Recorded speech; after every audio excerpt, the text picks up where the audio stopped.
Malaysia যাওয়ার স্বপ্ন কি তাহলে আবারও সাধারণ বাংলাদেশিদের জন্য এক ভয়াবহ দুঃস্বপ্নে পরিণত হতে যাচ্ছে? এবার খোদ প্রধানমন্ত্রীর এক বিরাট ভুল ধরে বসলেন হাসনাত আব্দুল্লাহ। যে দালাল আর সিন্ডিকেটের হাত থেকে বাঁচতে জুলাইয়ের মতো এক রক্তাক্ত গণ অভ্যুত্থান দেখল দেশ, সেই পুরনো শকুনিরাই কি আবার নতুন রূপে নতুন চেহারায় ফিরে আসছে? মালয়েশিয়া যাওয়ার স্বপ্ন দেখা লাখো সাধারণ মানুষের বুকে হঠাৎ করে আবার এক বিশাল ভয়ের মেঘ জমতে শুরু করেছে।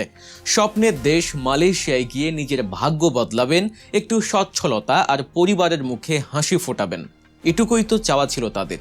কিন্তু সেই স্বপ্নের পথে আবারও যদি সেই অসাধু সিন্ডিকেটের ফাঁদ পাতা থাকে, তবে সাধারণ মানুষ যাবে কোথায়?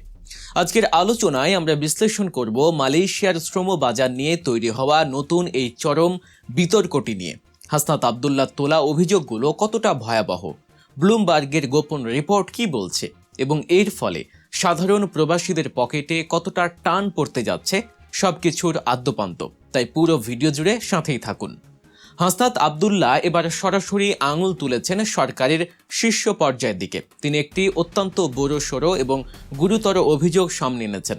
অভিযোগটি হলো, মালয়েশিয়ার শ্রম বাজারের সেই বহুল আলোচিত সিন্ডিকেটের মূল হোতা আমিন নূরের সাথে মাননীয় প্রধানমন্ত্রী তারেক রহমানের একটি অনানুষ্ঠানিক ও গোপন বৈঠক হয়েছে।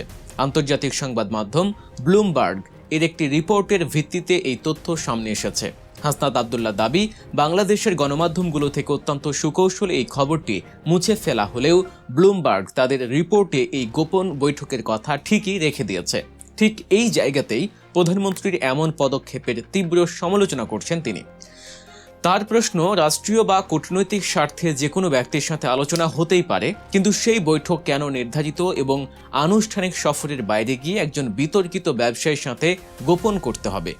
বিতর্ক শুধু এই গোপন বৈঠকে সীমাবদ্ধ নেই। মালয়েশিয়ার ফরেন ওয়ার্কার্স ম্যানেজমেন্ট সিস্টেম সম্প্রতি 25টি রিক্রুটিং এজেন্সির একটি তালিকা প্রকাশ করেছে, যারা বাংলাদেশ থেকে কর্মী পাঠাবে। অথচ বাংলাদেশ সরকারের তরফ থেকে শর্ত পূরণ করা 423টি এজেন্সির নাম পাঠানো হয়েছিল।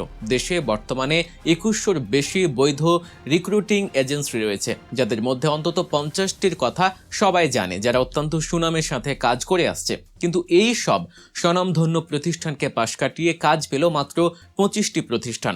সবচেয়ে শিউরে ওঠার মতো তথ্য হলো, এই 25টি প্রতিষ্ঠানের মধ্যে বেশ কয়েকটি নাকি খোদ রাজনৈতিক নেতা এবং প্রভাবশালীদের ডামি এজেন্সি। হাসনাত আব্দুল্লাহর অভিযোগ, আগে হয়তো সরাসরি মন্ত্রী বা এমপিদের প্রতিষ্ঠান সিন্ডিকেটে থাকতো, আর এবার কৌশল পাল্টে রাজনৈতিক নেতাদের আত্মীয় বা ঘনিষ্ঠদের নাম ব্যবহার করা হচ্ছে। অভিযোগ উঠেছে, যুবদলের এক নেতার স্ত্রীর প্রতিষ্ঠান, প্রেস সচিবের আত্মীয়ের প্রতিষ্ঠান এবং সাবেক প্রভাবশালী নেতার স্ত্রীর প্রতিষ্ঠানও নাকি এই সুযোগ পাওয়া তালিকায় ঢুকে পড়েছে। এমনকি অতীতে যারা সিন্ডিকেট বিরোধী আন্দোলন করেছিল, তাদের উপর ঢাকা রিপোর্টার্স ইউনিটিতে হামলার ঘটনায় অভিযুক্তদের এজেন্সির নামও নাকি এই 25টির তালিকায় রয়েছে। এর মধ্যে ম্যানগ্রোভ, চাঁদপুর ও স্মার্ট নামে 3টি একেবারে নতুন প্রতিষ্ঠান কাজ পেয়েছে, যাদের সাধারণ মানুষ তো দূরে থাক, খাতের অনেকেই চেনেন না। এখন প্রশ্ন হলো, এই সিন্ডিকেট গেমের প্র্যাকটিক্যাল অর্থটা আসলে কি?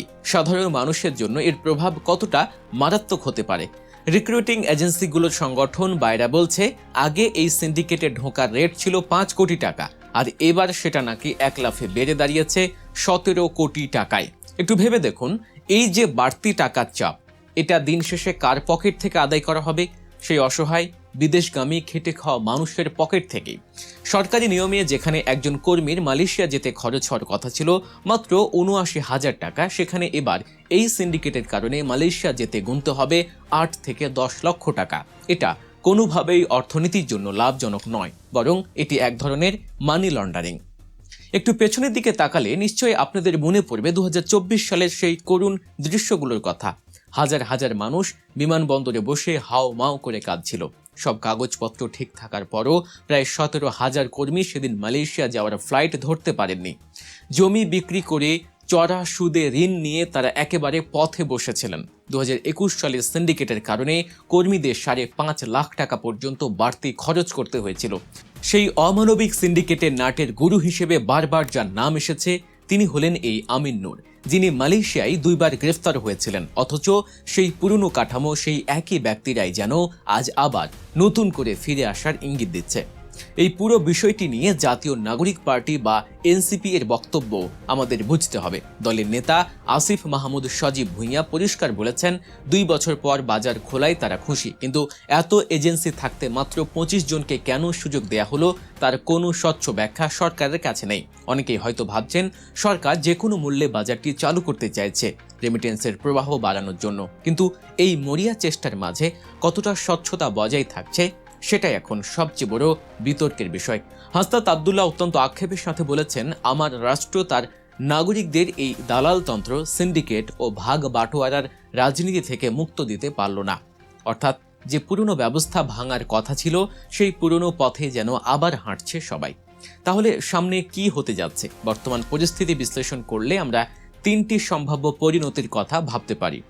প্রথমত, চারপাশের এত কড়া সমালোচনা, এনসিপি এর বিবৃতি ও হাসনাত আব্দুল্লাহর মতো নেতাদের ক্রমাগত চাপের কারণে সরকার হয়তো বাধ্য হয়ে এই 25টি এজেন্সির তালিকা নিয়ে নতুন করে ভাববে। তারা হয়তো আবার সবার জন্য সমান সুযোগ তৈরি করে একটি স্বচ্ছ প্রক্রিয়া চালুর উদ্যোগ নিতে পারে।